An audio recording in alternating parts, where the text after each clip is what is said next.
are now listening to the War Report Podcast Network. What is everybody? Welcome back to the College Loop Podcast, episode 159 of the College Loop Podcast. I'm Dylan Larck, @tank on Twitter/X. I'm here joined by Mr. Harrison Tarr. Tar, how you doing, buddy? Hey, man, I'm good. A lot of football going on today. A lot of people busy watching Taylor Swift celebrating her dance on the logo for Kansas City. I don't know. Lots of things going on in the NFL. I watched just as much Taylor Swift as I did football today, I feel like. Anyways, I digress. But appreciate all of you guys hanging out with us here on the live stream this evening. I know that we're competing with the NFC Championship, so we completely understand if you want to watch this one back on Monday. I completely get that. But we are here for your questions, so please give us your questions, comments, strongly held beliefs, or demands, and we will make sure to do our best. I'm in hell from the Baltimore area, PPAS. Well, got to be honest with you, as a Falcons fan second, Steelers fan first, there was no winning for me. In the Chiefs-Ravens game, I was kind of rooting for the Meteor. So that's super fun. Tim Toolman Taylor says that they're watching both College Loop on one screen and the NFC Championship on the other screen. It's crazy, a great setup, and I love to hear it. Dylan, I'm ready to rock and roll. I know we got some of the news of all time to lead off with, and then we get to talk about one of the games of all time. This is just going to be one of the shows of all time. Don't worry, we have a lot of happy stuff to talk about towards the end of the show. But to start off, we are going to start off with Auburn football news. Trovon Reed has announced, he tweeted out not too long ago, he will be leaving the Auburn recruiting staff and moving on to the UCF Golden Knights to coach the defensive backs for one Gus Malzahn. And it stung hearing from talking to Mike G and hearing what Ike said about it. They knew pretty much everyone that around Trovon knew that this was going to come eventually. It seems like a Cadillac situation where he never was going to be more than the recruiting analyst at Auburn. As well as Cadillac was not going to be nothing more than the running backs coach at Auburn. So now going out to go get your own bag and Build your own career. Yeah, exactly. Who's to say this is going to be his last stop in Auburn? Yeah, no, I mean, no reason to think that this is completely signed, sealed, delivered, really, for any of those guys, whether that be for Trovon Reed, Cadillac Williams. I mean, I've not ruled out a return for T. Will at any point. Like, it's not like these guys are gone forever. It's just time to go and build on their career, build their resume. Hell, I get it. I'm 23 and still working on my career and my resume. So I understand exactly where they're coming from and their perspective. Wishing Trovon the best at UCF as he goes back to reunite with one Gus Malzahn, a gentleman that he's acquainted with and has crossed paths with once or twice in his football life. So Hobby Wan Kenobi said War Eagle from Albertville, Alabama. War Eagle, Obi-Wan Kenobi. Actually, fun fact, I watched Return of the Jedi last night. That was super cool. Just a little fun little tidbit there. I will say, with the departure of Trovon Reed, there is the question of how bad does this affect Auburn's recruiting? I don't think it helps, man. I mean, like, I'm not like pressing the panic button yet. Trovon's a closer. I mean, obviously different procedure in terms of not being able to go on the road, things like that nature, and that's not been his occupation long term. But he gets guys on the planes in terms of getting them here on campus and getting them to actually get the experience of what Auburn feels like, what Auburn tastes like, and kind of getting a real feel and selling his personal experiences and his personal what's the word I'm looking for here, testimonial of what it means to be an Auburn football player and an Auburn man. I don't think it like helps. Like there's no way I can spin zone that. But at the same time, Freeze and company kind of got class one and laid the foundation. Now it's up to Hugh. It is. You got your three guys that you were really leaning heavy on in year one in terms of the recruiting cycle, in terms of selling Auburn for Auburn, not just for Hugh Freeze's vision. Now it's down to Hugh Freeze and his staff selling his vision. Yeah, and this time is coming. I would say, and I know you're saying I think it doesn't hurt at all because going into this offseason, Hugh Freeze made a pretty big hire in Charles Kelly, who by 24/7 standards was the number one recruiter in the country. So, I mean, you're losing one great recruiter, but you came in with a guy who has been nationally acclaimed as the recruiter of the year. And then, again, time will tell how much this actually affects, but time will tell how any of the departures or additions will affect this Auburn football team going into the future. And PPAS department, Marcus Davis's role probably in recruiting will expand as well. A guy who is huge on the additions of Cam Coleman and Perry Thompson.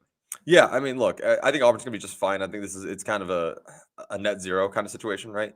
Where you're losing and gaining at the same time. But I'm gonna kind of go back to what I said a second ago, double down, Dylan.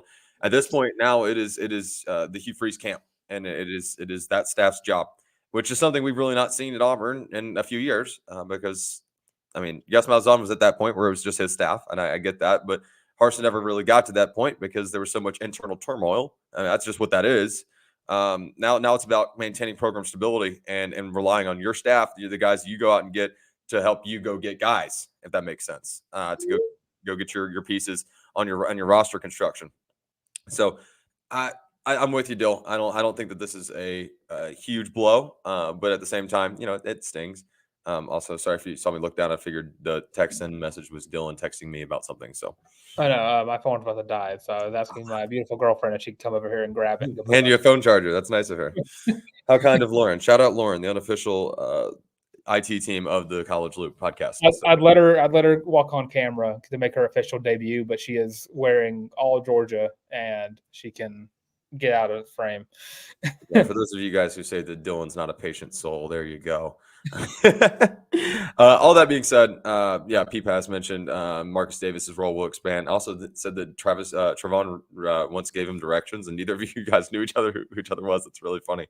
Let's see here. Oh, Obi-Wan Kenobi is actually a longtime subscriber. Gregorio Duran. Use the YouTube handle. Okay. Also, I read the second part of that wrong. When Gregorio, when you said without a doubt, T. Reed will be back once he gets a P5 experience. I thought you said he'll be back when he gets a PS5. I was like, all right. I just read that wrong. Didn't know that Trovon just needed a PS5 to get back to the Plains. That man spends too much money on drip for him not to already have a PS5. On a completely unrelated note, does anybody have a Sony code where I can get a discount on a PS5? I'll get Trovon back. Now I'm an Xbox guy, but I'll get him back if that's all it takes. Well, yeah. So leave your thoughts and comments below. How do you think that this affects Auburn's recruiting? I don't think it affects it as much. This loss probably is up there with the Cadillac Williams departure, as it definitely stings a lot. It's more of an emotional departure than it is. Yeah, exactly. Yeah. I got because I think I saw a tweet. I'm trying to remember exactly who it was. One of the burner accounts saying, "T. Reed, are we done yet?" Crickets. Like no eye emojis. Yes. Tim told me, yes, exactly. I completely agree. I've been wanting that hat for so long, but I keep losing the link to it. So if you know the link to the Upside Down Auburn, I actually do. You could have just asked me, but that's okay.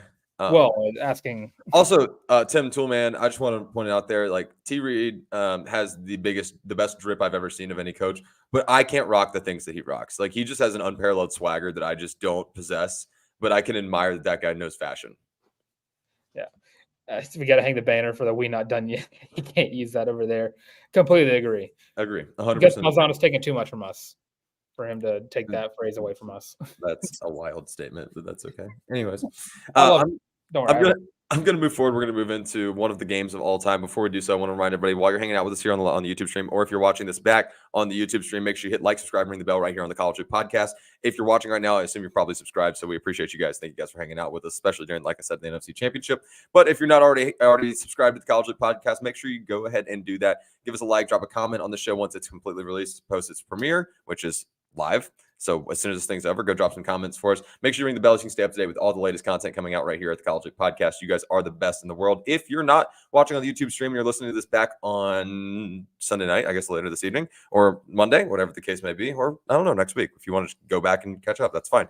Thank you guys so much for hanging out with us. Anyways, we appreciate you guys. Give us 5 stars, a thumbs up, whatever the highest rating is on your streaming platform of choice. I promise you, for the algorithm, we cannot express how much that helps the cause, and we appreciate it more than words can explain. If you guys want to support the podcast in other ways, you can head over to thewarreport.com, pick up your very own College Loop War Report Podcast Network co-branded Feel Lippy t-shirt. Comes in 5 different colorways. It is the best shirt you'll ever own, most comfortable shirt you'll ever own. You can grab that from the link in our description so you don't have to type that in the search bar. That is the College Loop War Report co-branded Feelin' Loopy t-shirt. Make sure you use hashtag Feelin' Loopy. That is hashtag Feelin' without the G. Feelin' Loopy on whatever social media platform makes you feel the happiest. And send us a selfie, tag us in it, of you in your new College Loop Feelin' Loopy t-shirt. And if you're watching the stream rather than watching the SEC Championship, first off, thank you. But also, for an update, Detroit is now up 14-0 on the 49ers. Last I saw was 7-0. R.I.P. John Conley. He's having a rough evening. Friend of the program, hoping that he's okay mentally. I understand sports fandom is a mental disorder, and I firmly believe that. I suffer from it myself. All right, let's jump into, as I mentioned a couple times, and I'm just going to continue to refer to it as one of the games of all time. Auburn men's basketball headed to Starkville, Mississippi, and took on the Mississippi State Bulldogs at the Hump. What if I told you Auburn only scored 58 points in a basketball game this year? You'd probably guess that they lost, and you'd probably be right. Not probably, you'd definitely be right. Losing 58-64. So I wish I had a good starting point, Dylan. I missed the first 12 minutes of the game because I was PA announcer for Wesleyan. We had a game on Saturday afternoon. But I was so infuriated after the loss that I just did not even want to go back and rewatch the first 12 minutes film. Didn't even think it was worth my time. Yeah, Tim the Toolman said prayers for Ike. He's a Niners fan. Yeah, poor Ike, dude. Shout out. Hope you're doing okay, man. Keep your head up. You're going to be all right. We're all Lions fans here. Don't worry. Yeah, no, we're the whole honorary. Yeah, we're all honorary Lions fans. Please save us from Taylor Swift and Brittany Mahomes. Anyways, I don't mind Pat or Travis. It's just, yeah, anyways. I'm just saying. Auburn just played horrible basketball. I don't really know a better way to put this other than Auburn played absolutely atrocious basketball in Starkville this past Saturday. Janai Broome only dropped 14. He looked like a little man in the paint. He did. He looked like a little man throughout the day. You want to stay with the bigs? Let's talk about where the hell was Dylan Cardwell? What is that line? 0 points on 4 fouls. He looked like Dylan Cardwell of 2022, not even 2023, 2022. This is horrid. Good evening, AJ. Good to see you, buddy. Thanks for hanging out in the chat. Appreciate that. Yeah, Dylan was awful. Janai was not good. Jalen Williams looked like he could have been kind of taking over the game and then just looked scared to do so. AJ just mentioned Auburn looked scared the entire game across the board. You're absolutely right. Trey Donaldson only put up 6 and turned the ball over once. Aiden Holloway turned the ball over 3 times and only scored 7 points.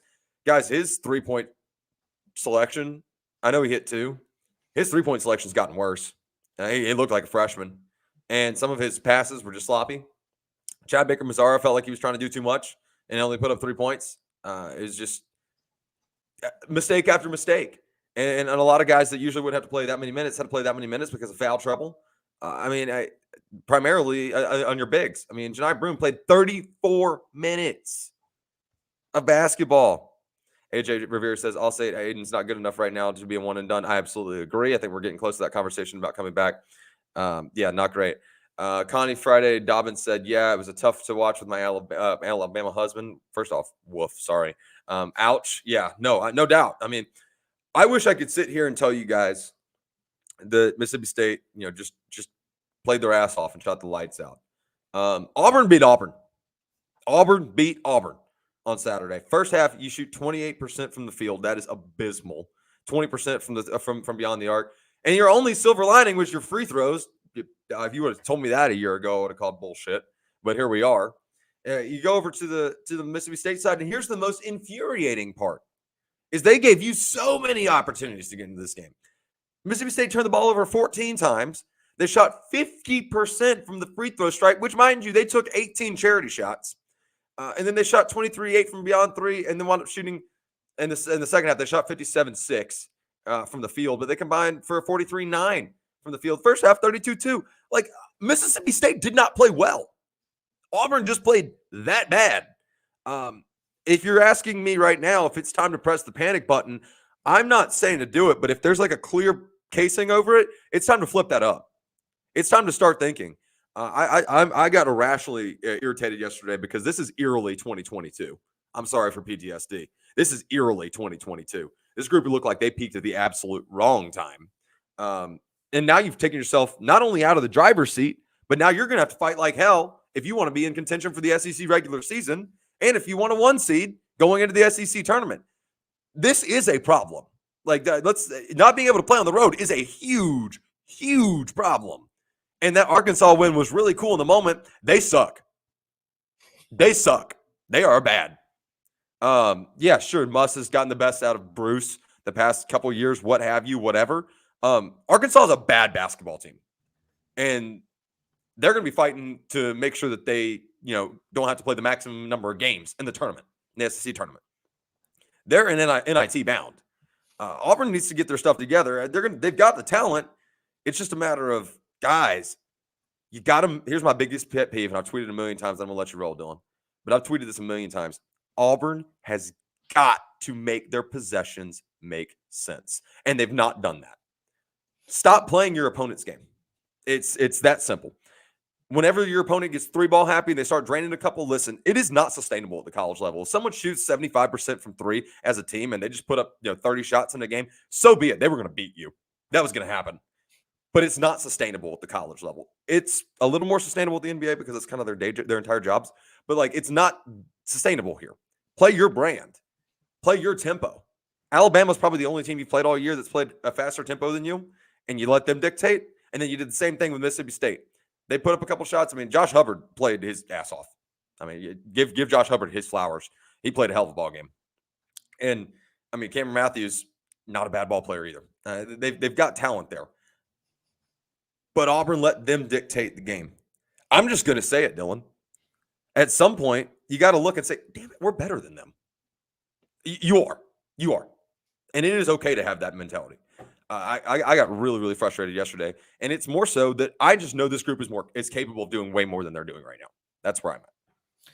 Yeah, and this is just another example of Auburn playing down to the opponents that they're looking at. Mississippi State is just not a good offensive team. Very good defensive team, but terrible in the offensive end. You mentioned the 50% from the free throw line. They shot worse than Auburn from the 3-point line. They are a team that does not take advantage of offensive possessions, and Auburn let them do that with Josh Hubbard and Matthews and Moore all putting up double-digit points. And then you look at on Auburn side, Jani Broome should never be playing 34 minutes of any game. Nobody should be playing 34 minutes. Exactly. Dylan Cardwell getting 4 fouls in the first half is absolutely ridiculous. Some of those fouls I will call phantom calls. I won't say Auburn lost that game because of the fouls, because you can't do that. But without Dylan Cardwell in the game, do what? Don't put yourself in the position to get phantom calls. You're a big man. It's going to happen. Exactly. And I'm looking at it because Jani Broome, he did everything he could. He 14-7, 2 assists, 1 steal, 3 blocks. He did what he can. But the second best player who played yesterday was Chaney Johnson. Offensively, he put up 8 points. I think he made the most of his possessions when he got the ball.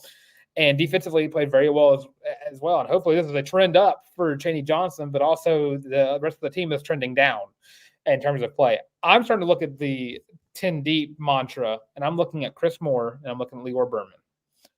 And mostly Chris Moore. Yeah, but I say Lior respectfully doesn't belong in the rotation. I know you guys love him. I love him just as much as the next person, but he doesn't belong in this rotation. I think Lior does more than Chris Moore. Oh, yeah. No, which is the problem. Exactly, and that's a starter. And Trey Donaldson, Katie Johnson got the start yesterday due to some I heard some violation of team rules from Aiden Holloway and Denver Jones. But Denver didn't play bad whenever he was able to get in. He made some great shots. He had some great shot selection. And I'm looking at Aiden Holloway. I'm like, what were you doing? He took so many shots that were just sideways, or he just threw one up and just doing the most that he can to not make shots. This is not the Aiden Holloway we saw in the first few weeks of the season. It is a regression that is doing nothing but hurting him as a player. It's just a mindset thing going on within this team, because and Jalen Williams looked like the Jalen Williams we were talking about earlier in the season. Like, when is he actually going to step up? When is he going to want to be there? That I didn't see that Jalen Williams yesterday. He had opportunities at all. He had chances. I mean, 3 of 11 from the field's horrendous. 1 for 10 from the starting 5 is horrendous. Yeah. No, I mean, horrible. You're right. And here's the thing that irks me the most, folks, friends, family of the College Loop. I'm going to give you a number. I'm going to go and let you guess. You looking at the box score? I turned it away. Okay. Auburn 30, Mississippi State 45. What stat category is that? I'm going to assume rebounds. What the hell? Getting murdered on the boards. Murder. It's unacceptable. I don't get it. I don't understand what Mississippi State's a great defensive team. They're a very good defensive team. I'm not as pressed on the offensive boards. I am pressed on the defensive end. I am. I'm concerned about that.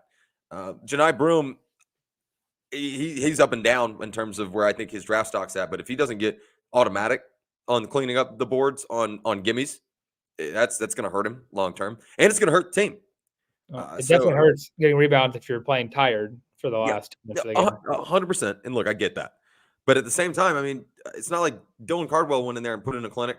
I mean, he got one. He didn't get a single rebound. Like, it's in his 6 minutes, not one rebound. Like, what are we doing here? Aiden Holloway, Chad Baker-Mazara had 6 rebounds to Janai Broome 7. That's not how that should work at all.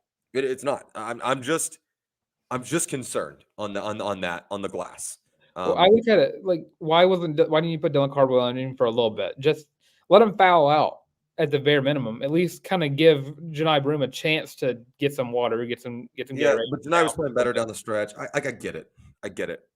But what's irking me, Dylan, is the 14 offensive rebounds from Mississippi State. I just can't make sense out of it. And it's there's layers to it, right? I get it, but at the same time, guys, offensive rebounding or defensive rebounding is where you need to make money, where you need to get turnovers. You're tall. It's a pretty big lineup, especially when you've got CBM, Janai, and J. Will all on the floor at the same time. I mean, that's a big lineup. You bring in Chaney Johnson, that's a big guy.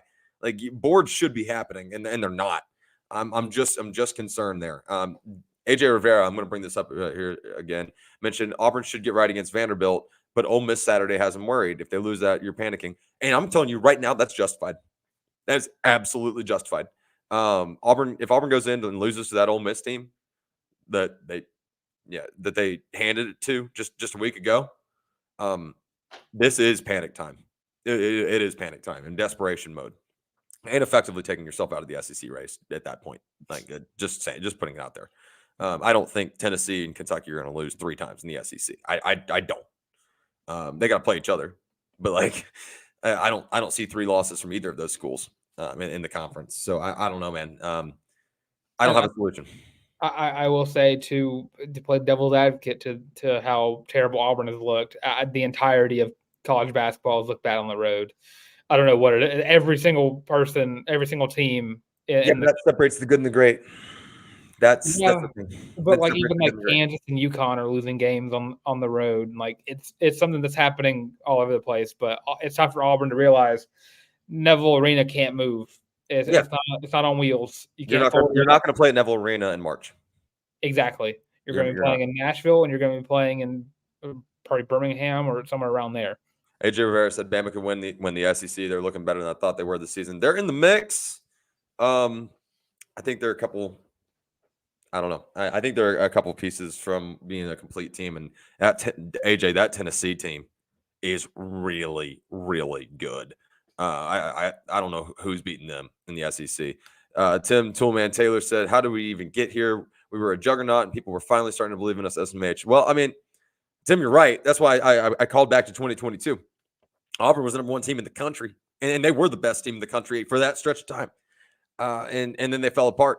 I don't know what it is. I've had conversations with a handful of people about, what is it about Auburn basketball teams under Bruce Pearl when they start getting national notoriety? I don't know, man. AJ mentioned they are, but Tennessee lost to Texas A&M. Yeah, correct. I just don't know what I mean. What I mean by that, AJ, is that I don't know who's taking that title away from them. It's not. I don't think it's Kentucky. It could be. They're good. What's up? Didn't Tennessee also lose to Mississippi State? Tennessee lost to. Yeah, they've lost to TMU and maybe State. I don't know though. I mean, look, man, that Rick Barnes team's only getting better, and they're not looking horrendous in losses. They're getting the best out of people. They're getting the best version of their opponents because that team is that damn good. I don't know. Tim Toolman Taylor said maybe he tried to curb some of that with his "not as good as people think we are" comments. I mean, look, that's coach talk, coach speak, and I kind of think BP's in the right for it. Like, there's no reason to be like, we are this good when you know that your team's got to prove itself. I actually get it. I think there's some validity there, and I don't have a problem with BP saying that. I don't know. AJ said Kentucky has 2 losses in conference, so I could be mixing teams. No, Dylan just fact checked you. You were correct, but I'm still all in on Kentucky. I mean, I'm all in on Kentucky and Tennessee. Excuse me, I'm all in on Tennessee being really good at and coming down the stretch and winning the conference. And I'm not rooting for it. The last thing I'm going to do is root for a Rick Barnes team. And I don't think he's a scum. I unfortunately think he's a good guy. Like, he's a hell of a basketball coach, and I can't stand Tennessee basketball. Of course, I hate almost every SEC basketball school. So that's neither here nor there. Every SEC school in basketball. I'm not a big fan of other schools. That being said, I'm going to put a little bow on that there, Dylan. We'll preview the Auburn Vanderbilt game this upcoming week on the Tuesday show. So we'll have a preview for that and touch base on that front. We previewed the Auburn women's basketball game. Excuse me, Dylan. My apologies. You mentioned you want to move into women's basketball? I am down. Men's basketball is depressing me. Yeah, it's not the greatest. Let me just look up. I want to double check something real quick before I speak out of my rear end. Auburn women's basketball is tomorrow. I was gaslighting myself and saying it was Tuesday. That was where I was going to say that. I was going to say, but we previewed Auburn women's basketball against UGA earlier on the Thursday show earlier this week. Big opportunity for Coach Jay and company to kind of keep themselves in the mix right there in the middle of the SEC, kind of get themselves back into not a conference winning conversation. South Carolina comfortably in the driver's seat at this point, and I don't know who's beating them like in the country, period, except for the Auburn Tigers on Thursday. But Auburn's going to play host to UGA, middle of a 3-game home streak, right? Yep, 3-game home stretch. Tomorrow at 6 p.m. This is the We Back Pat game, correct? Yep, We Back Pat in honor of Pat Summit. Big opportunity time here, Dylan. We previewed it, like I mentioned. AJ Rivera said, "Women's basketball making March." You are speaking my language right now. I think the bracketology just said that I saw earlier said that Auburn was in the first 4 out. Well, that's okay. I was pairing that. This could be a game to help the cause. UGA is going to be a Q1. In terms of Q1, Q2, depending on how they finish the season, more than likely a Q1. And you've got the opportunity here at home. Dylan, we previewed it already. Let's give our score predictions real quick because if you guys want to go back and watch our preview, we broke that down kind of extensively on the Thursday show. If you have any questions, feel free to throw them in the chat. We'll answer those. But let's go and give our score predictions real quick before we roll into diamond superlatives. Yeah, I'm gonna give Auburn to win here, just because I need to see an Auburn team win this week, hopefully, or at least this weekend. I'm gonna count tomorrow evening as this weekend. I'm gonna say Auburn's gonna win. I'm gonna give it I'm gonna say 65-59. All right, cool. I was gonna say 65-60, but I like Auburn 65-60. If Auburn can get a decent crowd, and tomorrow night, I know it's a Monday night. I know a lot of people, it's a school night. But if they can get a decent crowd in tomorrow, the environment has had tangible results. It's just a no-brainer. If you actually have a home court advantage, you do have an advantage. And I think that Auburn's trending in that direction. The marketing team's doing a great job. All the alumni, students, supporters, fans, whatever that extent you want to go to, have done a great job of buying in this year. And the product's getting more and more exciting by the game. This team gets a win over UGA on Sunday. I really don't think I'll lose on Thursday. I will be watching, but I don't care how bad they lose. That game is on SEC Network Plus, by the way. Tomorrow's SEC Network. You get a stretch minus LSU of games you can win coming down the stretch. Like a lot of games you can win. And I feel very good about where Auburn could wind up being, not just in the SEC, but in the national picture in terms of going dancing. That'd be huge. And I think that's on the table. Yeah, and it'd be huge because if you can turn out, because if anyone's not aware, Auburn is undefeated whenever they play in crowds of 6,000 or more. Yep. So if that environment was there every game, Auburn never loses again. That's what the science tells us. Exactly, and especially if you get a crowd like that on a Monday night, that's speaking volumes. You get 6,000 in Neville Arena tomorrow night, and I'm just saying I'll do another TikTok dance. I will tell the admin of Auburn of the women's basketball Twitter that.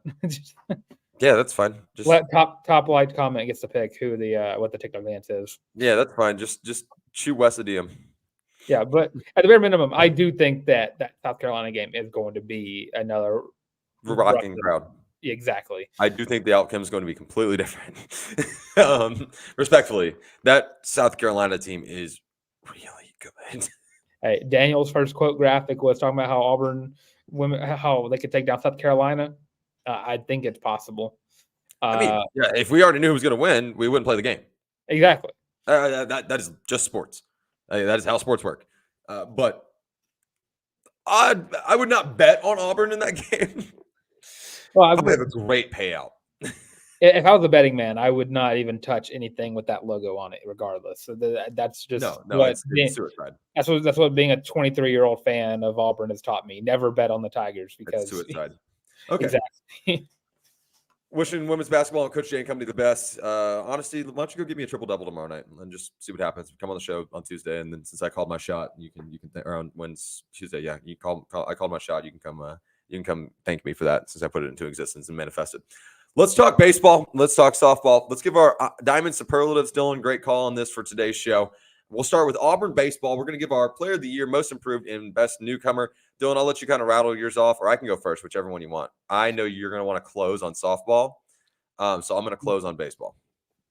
Gotcha. So I'll start off. For player of the year, I have Mr. Stanfield himself, Chris Stanfield, a guy who really showed up every single game he was in as a freshman. Not the only freshman that we're going to be talking about during this little segment, but a guy who just hits the ball to the moon. Was one of Auburn's most consistent players as a first year. I think he continues that trend. I think he even gets a little bit better than that, and definitely a guy that you're going to have to hold on to from those draft scouts. I'll let you go. You want me to rattle all three? You want me to knock them all out? Yeah, just rattle all three. I'll rattle all three afterwards. Most improved, I have two answers, really. I'm going to go with the first one. That's kind of the more realistic one right now is Drew Nelson. A pitcher who kind of struggled at times, never really got consistent, never really found his groove on the mound. I'm looking to really watch him improve that. A guy who is highly touted as a recruit, and I just need to see more of him. My other answer for this, and it's Ike Irish. And that most improved comes from those doubles instead of hitting the wall, going over the wall. Yep. And turning that from 20 doubles to 20 home runs. Because 20 home runs, if Ike Irish hits 20 bombs this year, I might have to consider getting his number tattooed on my arm. I mean, I might have to consider you need to be careful making all these bets. Crisp 18 right here in the bicep. And then rounding out, best newcomer, I have Cooper Weiss coming from, I believe, Coastal Carolina. I believe is where he's transferring in from. I've seen it all over the place. I think it's also Miami, Ohio is another thing. It's like he came from both. Yeah. I think Miami, Ohio, shortstop position Auburn is going to be losing out on, and definitely needs a guy who's experienced and can play that. And coming from Miami, Ohio, might have just add he won MAC Defensive Player of the Year last year. So a huge pickup for Auburn getting Cooper Weiss, and I do think he's going to end up being the player or being the best newcomer.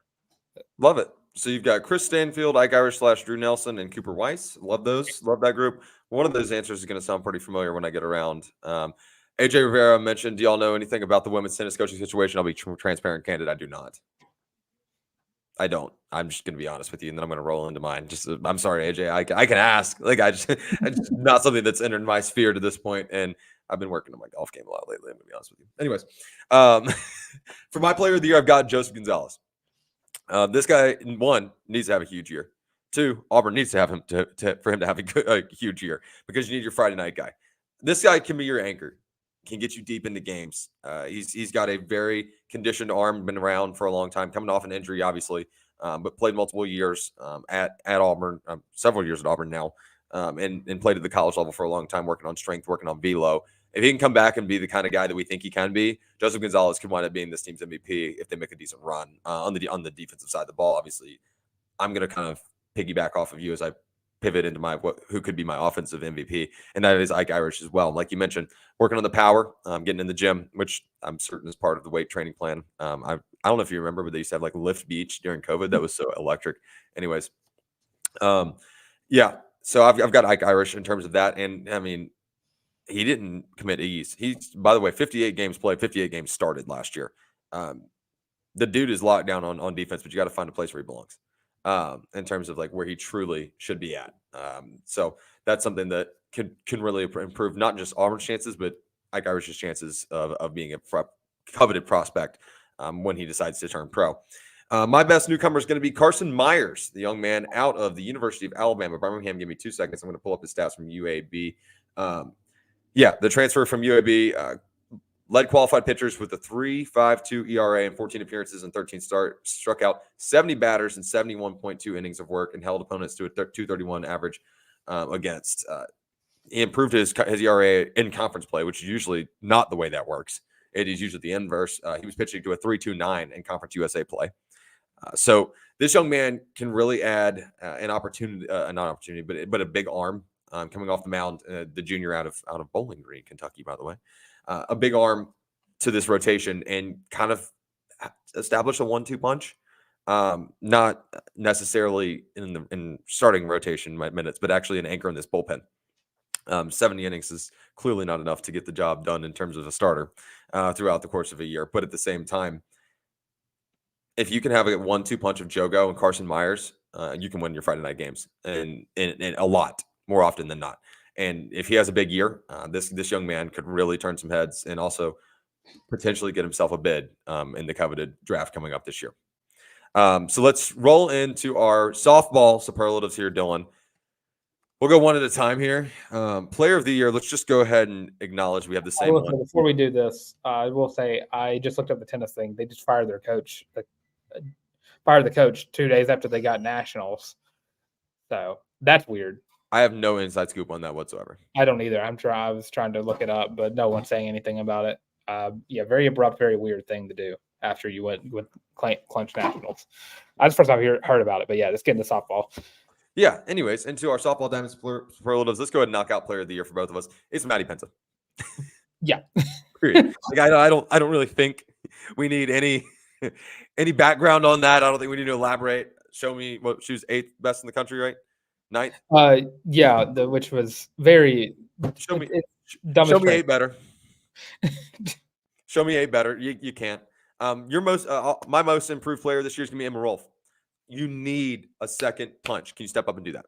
And honorable mention to Annabelle Weidner, right? But can we get that 2 punch to take some innings off of Maddie Penta, our preseason player of the year, and give her the opportunity to be pitching at 100% rest as opposed to just playing at 85, 90 and having to put up monster innings? She's going to have a phenomenal season, whether she pitches 85% of the games or 80% of the games. It's not going to matter. More realistically, 95% of the games or 90% of the games.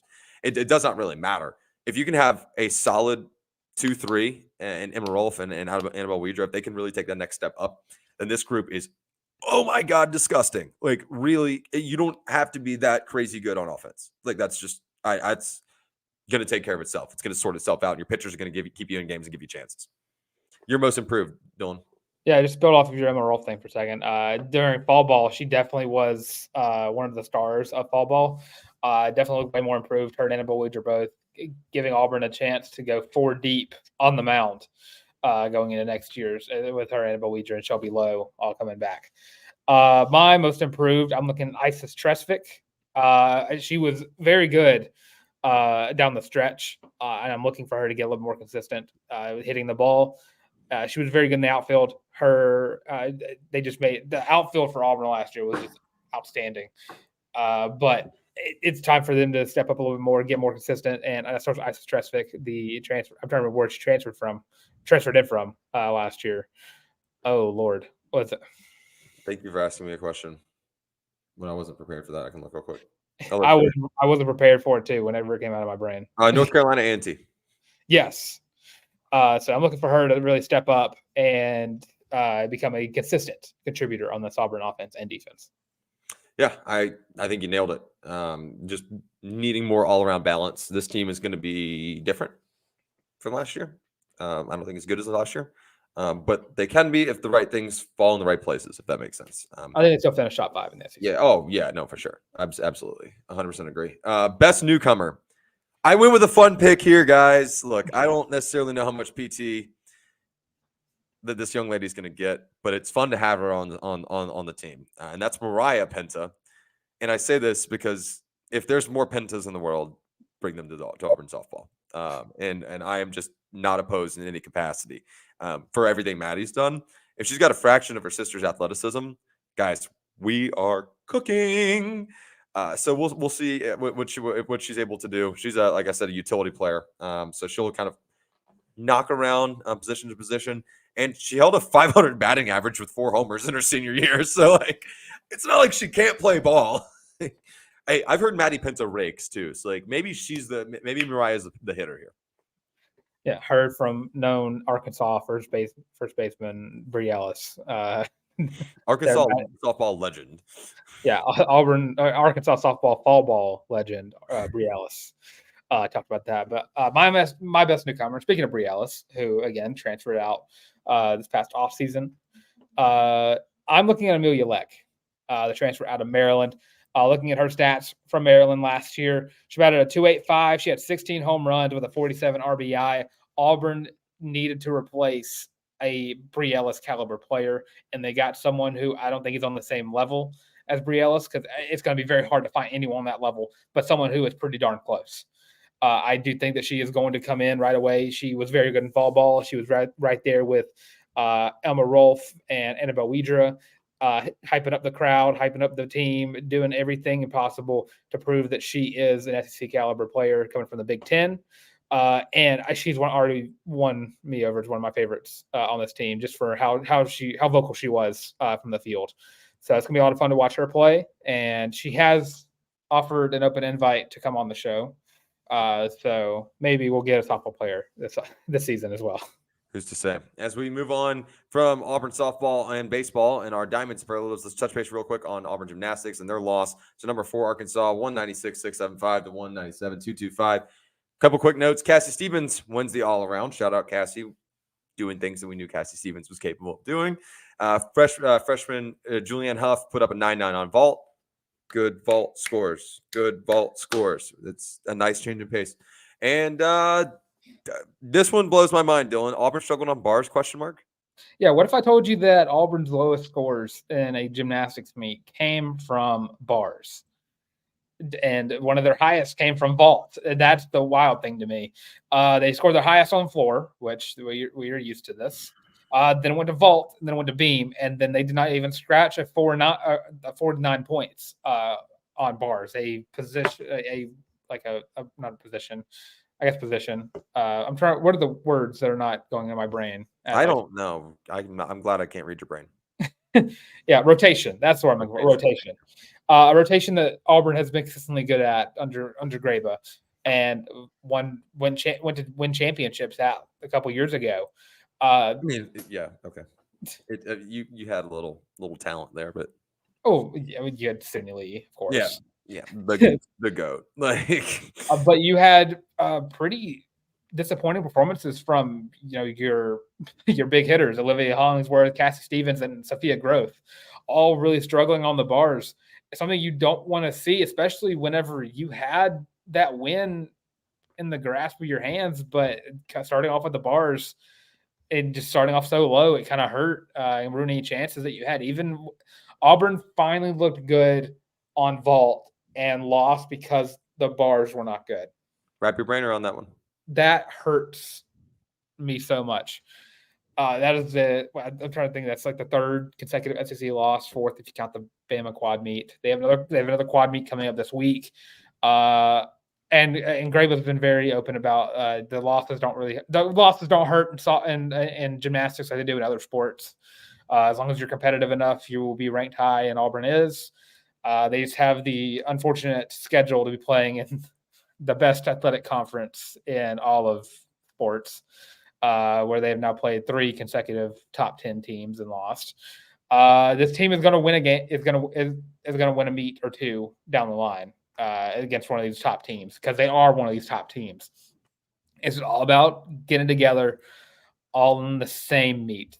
That's all it takes. And peaking at the right time. I know that's a mantra. I know it's a common theme, but like it's so applicable in gymnastics. I mean, exactly. That Auburn team and Sunny Shali's first and second year, for lack of a better term. Yeah.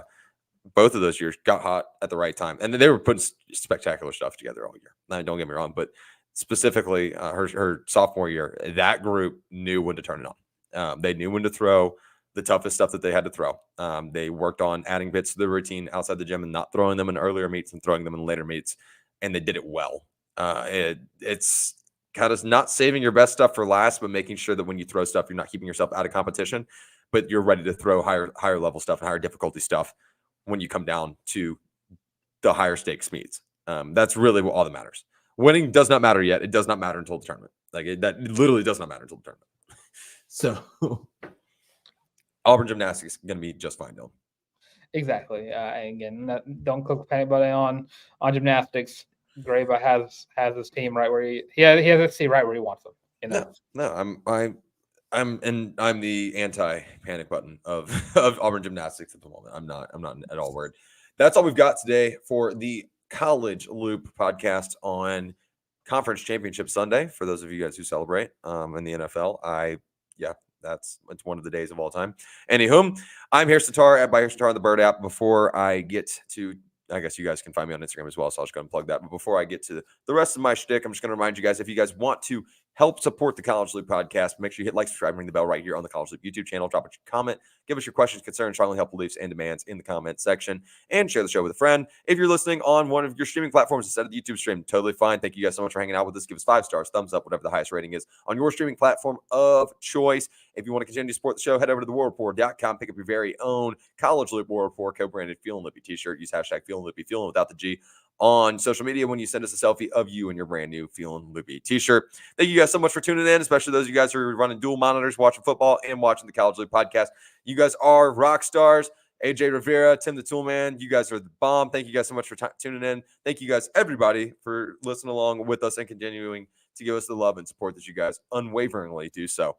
Everyone have a great rest of your week. Take care of yourselves. Take care of each other. Hope everybody doesn't have the worst Monday of all time. Sometimes Mondays kind of hit different. They definitely do for me. Once again, I'm Harrison Tar at Harrison Tar on the Bird app and on Instagram. If you want to come hang out with me, some of your good takes, your bad takes, everything in between. Dylan, tell everybody where they can find us, love and support us, and let's get out of here. Of course, I'm Dylan Larck. I would take on Twitter/X, on Instagram as well at Dylan Larck at DYLENLERCK. You'll come in right here on the College Loop, which is like, comment, and subscribe.